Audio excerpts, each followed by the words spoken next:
Tunavyozungumzia changamoto ya hofu ama ugonjwa wa hofu, ni sehemu kati ya magonjwa mengi ambayo yako katika issue za mental health disease ama mental health problem, yani matatizo ya afya ya akili. Kwa hofu ni sehemu ya matatizo ya afya ya akili.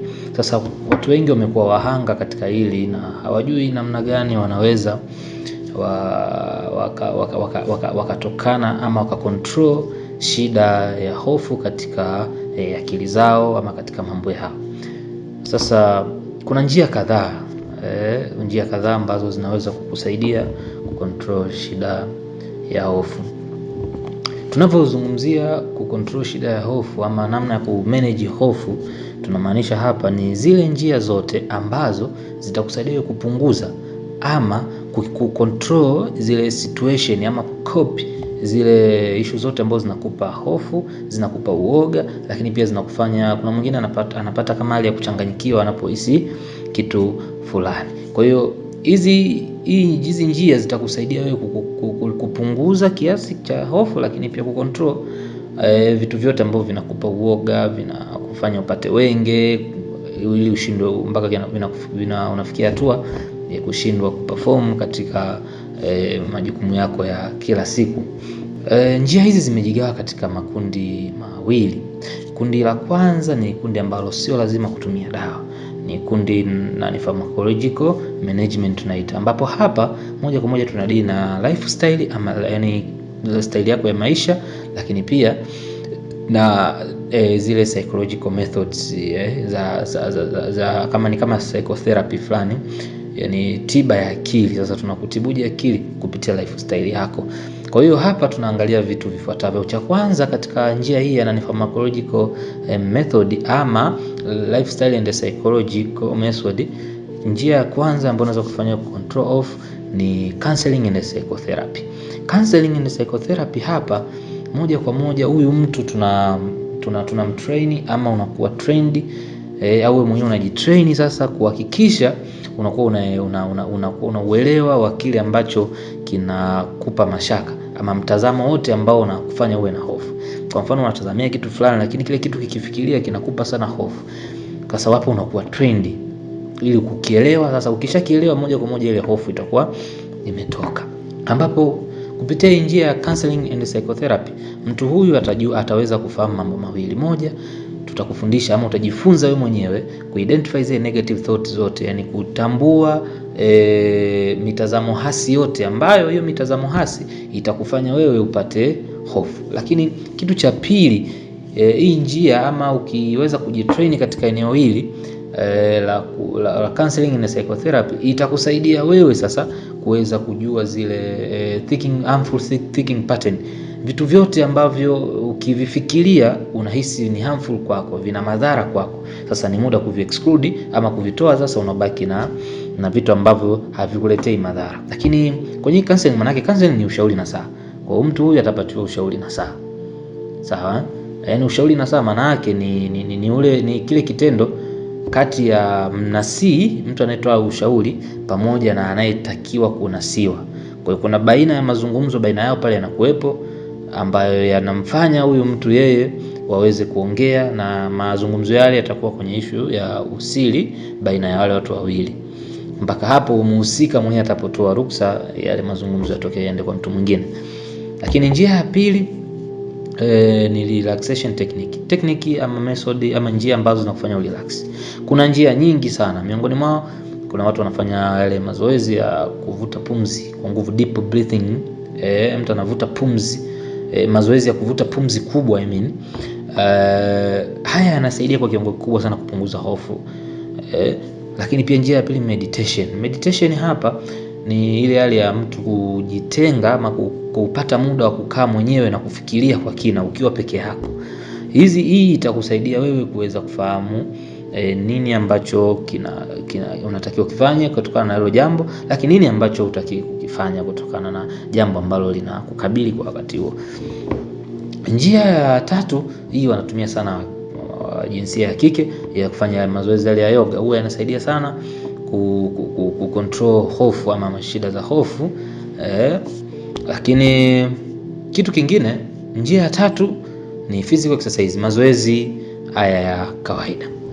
Physical exercise hizi mfano mazoezi ya kutembea, lakini pia kukimbia, sawa mazoezi pia ya kuogelea, huwa kwa kiasi kikubwa yanasaidia mtu kuweza kucontrol shida za hofu ama kuondokewa na hofu katika akili yako kutokana na mambo ambayo wewe yanakuzunguka.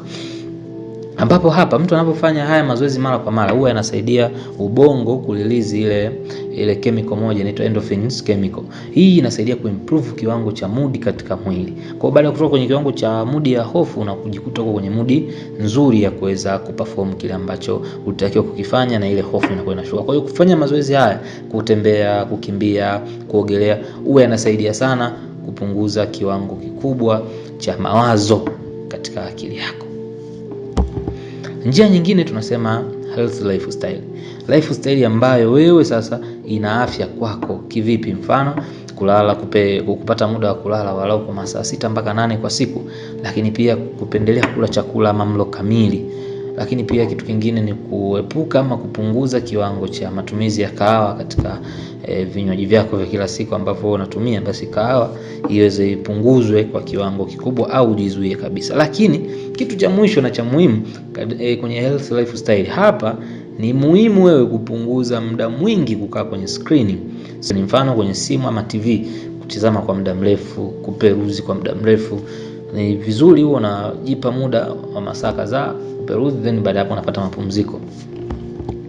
Na njia nyingine ni social support. Social support ni kitu cha msingi sana. Mfano hapa familia, marafiki, lakini pia walimu au wale mentors wako, wasimamizi wako au wanaokuongoza wale mentors, lakini pia support groups. Kama una kikundi ambacho kinakusupport, ni muhimu kuweza kuwa navyo hivyo vikundi, ili unapopata shida za hofu wanakuwa na uwezo wa kusaidia. Njia ya pili kubwa ndio ile issue ya dawa. Kuna watu wanatumia zile dawa antidepressant, lakini pia wapo ambao wanatumia zile anti-anxiety medication, mfano hizo diazepam, alprazolam hivyo na dawa zingine nyingi ambazo zinatumika kwa kiwango kikubwa kwa ajili ya control hofu. Lakini kuna namna nyingine ya kuweza kucontrol hofu kwa kupitia kitu kinachoitwa stress management technique. Kuna technique 3 za ku manage stress ambazo wewe zinaweza zikakupa hofu. Management ya kwanza ni ku practice time management. Jifunze katika maisha yako ku practice kuzingatia muda. Time management ni kitu cha muhimu sana kwenye maisha ya binadamu ama maisha ya mtafutaji yoyote. Ukiweza ku control muda, ni rahisi kutokuwa na ule uwezo wa kupanic. Kuna mwingine anapata hofu kwa sababu amepaniki, amechelewa jambo fulani anataka kulifanya, au alitakiwa awasili sehemu fulani amechelewa. Kwa sababu gani? Time management alishindwa kupractice. Kwa hiyo jifunze kupractice time management, itakusaidia kwenye upande wa kucontrol stress. Lakini njia ya pili ya stress management ni kuhakikisha unajiandaa na mitihani kabla haijatokea. Tujifunze chochote tunachokifanya, lazima tujifunze namna gani ya kukikabili kikitokea tofauti huko mbele. Kwa hiyo lazima unapotengeneza plan A ujifunze katika maisha yako, unatengeneza na plan B ya kuweza kukusaidia, ili inapofeli hatua ya kwanza, basi hatua ya pili inakuwepo vizuri. Lakini namna ya tatu ya kumanage stress ni kuset realistic goals, malengo ambayo yanauhalisia. Ni muhimu wewe uweza kuyaseti kwa sababu yatakusaidia kwa namna moja ama nyingine, kuliko kuweka malengo ambayo yanauhalisia yasipotimia unaanza kupata pressure. Lakini kuna namna ya kuepukana sasa na hofu. Nini tufanye? Moja, tujifunze zile skills za kukoping matatizo yanapotokea. Mfano umepata situation fulani, lazima uwe na zile skills za kukopi ile situation kwa haraka, ili uweze kuendana nayo na kupunguza kiwango cha hofu. Lakini pia siku zote tupende kufikiri positive zaidi katika kila kitu ambacho kinatokea katika maisha yetu. Tuwe na positive thinking na sio negative thinking. Lolote linalotokea usiwe negative, pendelea kuwa positive zaidi, itakusaidia kuondokana na hofu wakati mwingine. Lakini pia kitu cha tatu ni muhimu kupenda kuishughulisha akili yako binafsi. Kuweza kuishughulisha akili ifanye vitu yani shughulisha akili yako iweze kufanya vitu kwa ufasaha zaidi kuliko kutumia manguvu. Sawa, pendelea kutumia sana akili.